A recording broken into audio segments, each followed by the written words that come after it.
Dan, congrats on Prey finally getting the physical release. It's so exciting. Wow. Fans were asking for it. You campaigned for it.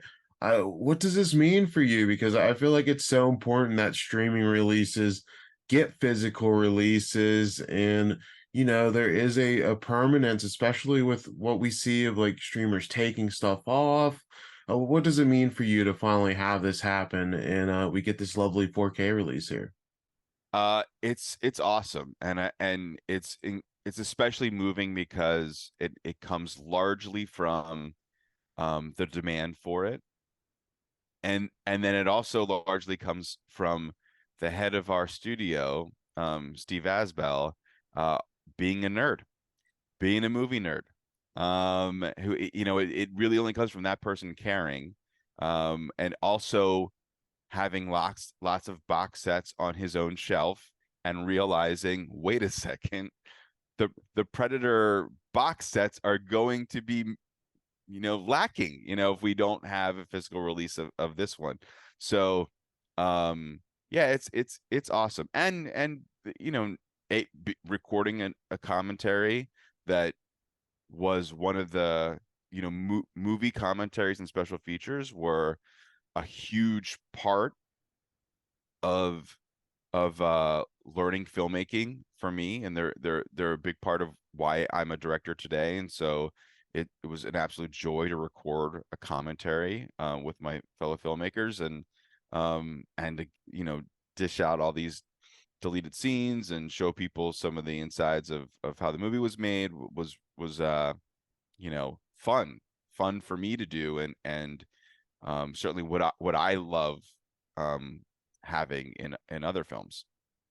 Yeah, I wanted to bring that up because it's almost like a bit of a throwback because a lot of releases nowadays don't really have many special features. We have the commentary track, we have the alternate opening, deleted scenes. There's a lot of great content on here. How was it, going that extra mile here? Because, I love seeing that. Like, this is what really got me passionate about films. I love commentary tracks. How was it kind of delivering that? Because it's becoming sadly like rarer and rarer. Yeah, I mean, as I said, so formative for me, and I specifically wanted to assemble. I didn't want to do the commentary just with Amber, and I didn't want to do one just with our DP and or editor.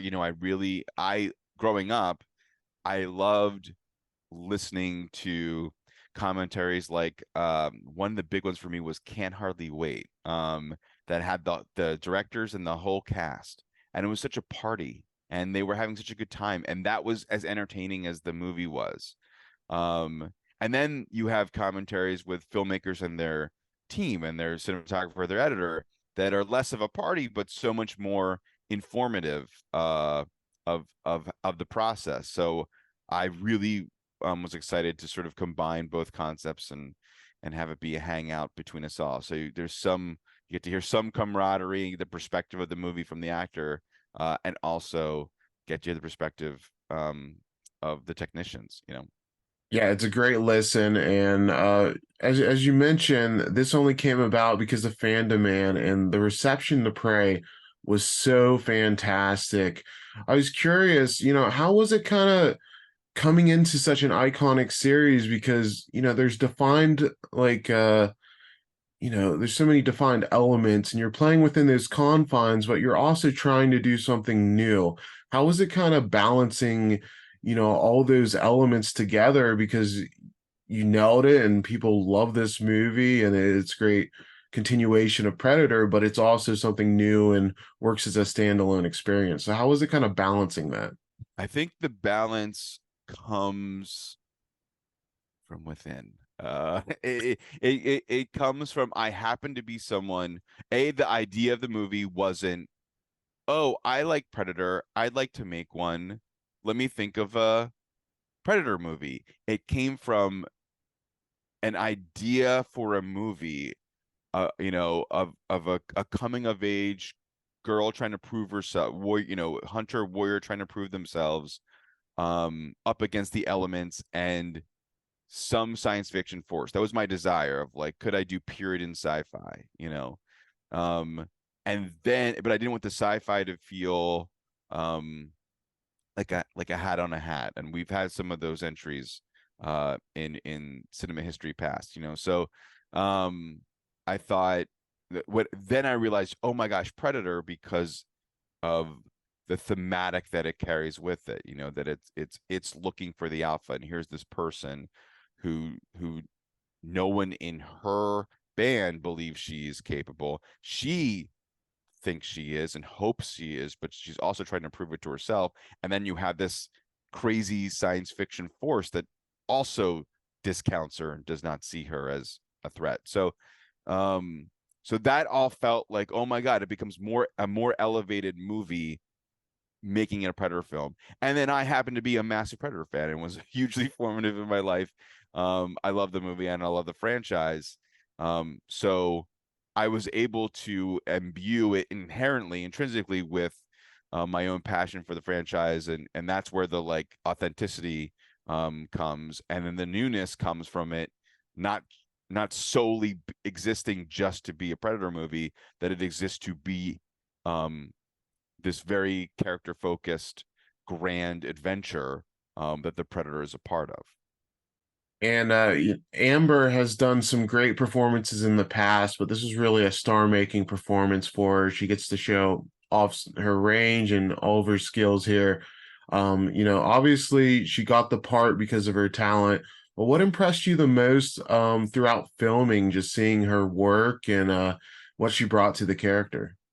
Um, one, her willingness, um, her attitude to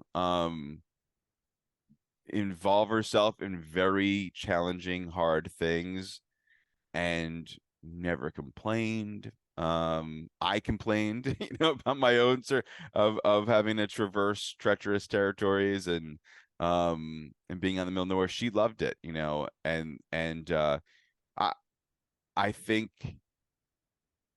that shows in the movie, and it affects.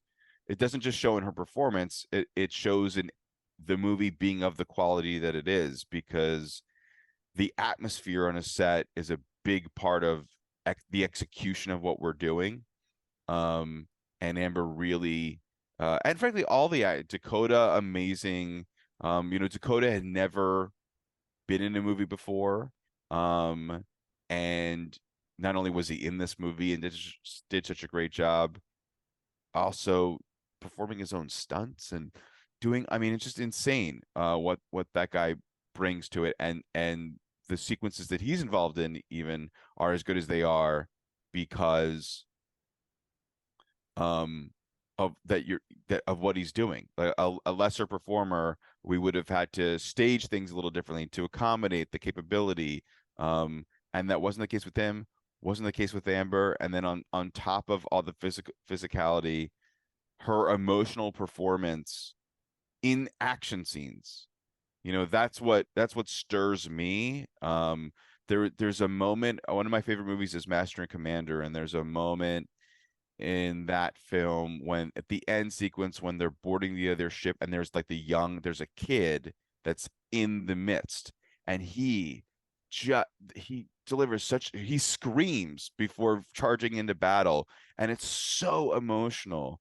And Amber does that kind of thing, that flavor, that intensity throughout the movie, and makes you care so much more about the visceral, action sequences. Yeah, that's a wonderful breakdown. And obviously, you're a big fan of the franchise, and you were talking about, it's all story first. So if you can come up with the right story, would you want to do something else in the Predator universe, or do you kind of feel like you got that itch? Yeah, I mean, interesting is that I you I did scratch an itch with the movie, but I do think there are more itches to scratch. But it wouldn't want to be the same one. You know, for me, I think there is more to do inside this genre and this franchise that is unexpected. Um, and that's the thing that I would be the most excited about making. And another thing I'm curious about, because the first thing I saw from you was your Portal fan film, and I love those two games. Is there any interest in like down the line broadening that out into a feature if possible? Maybe. That said, I mean, I did scratch an itch even just by making that, and then I'll tell you what else scratched that itch.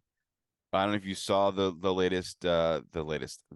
Dungeon and Dragons film had a Portal-esque sequence in it that was phenomenal in concept and in execution, and it wasn't just one visual idea, it was like a sequence really, really done well. So I think it sets a high bar if anyone's going to now make the actual Portal film.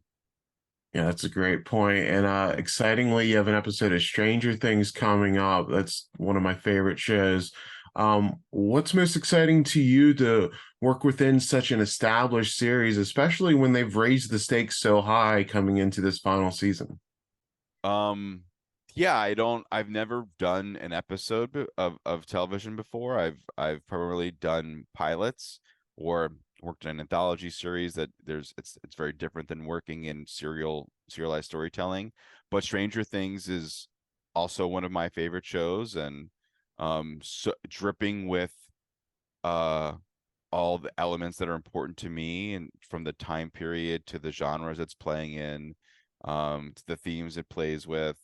And I love the Duffers, and we certainly share a lot of sensibilities, and in bringing up the kind of episode that I could be working in, it felt too hard to turn down, and it's the last season, and I just like, oh, this is a chance to be a part of something really rad, and to express myself in ways that I might not get to working in the genres that I've been working in. So um yeah, man, I'm super super stoked. That's awesome. And you Yeah. mentioned pilots. You did the first episode of The Boys. To see the show just skyrocket from there, what did it mean for you to kind of set that tone that really kicked it off?